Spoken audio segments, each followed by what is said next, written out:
ஒருவேளை பயங்கரமான ஒரு ஜட்ஜ்மெண்ட்டும் நம்ம மேல இருக்கலாம்.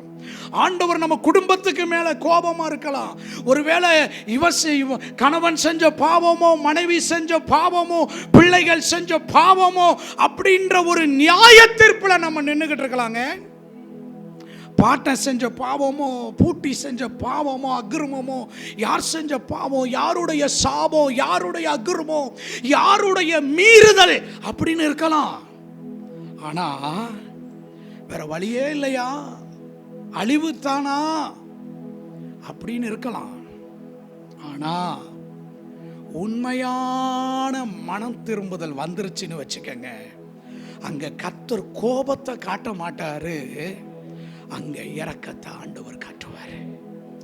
அங்க ஆண்டவர் இரக்கத்தை காட்டுவாரு. ஆண்டவர் அங்க இரக்கத்தை காட்டுவாரு. தன் வழிகளில் எல்லாம் நியாய கேடு இல்லாத சத்தியமுள்ள தேவன்.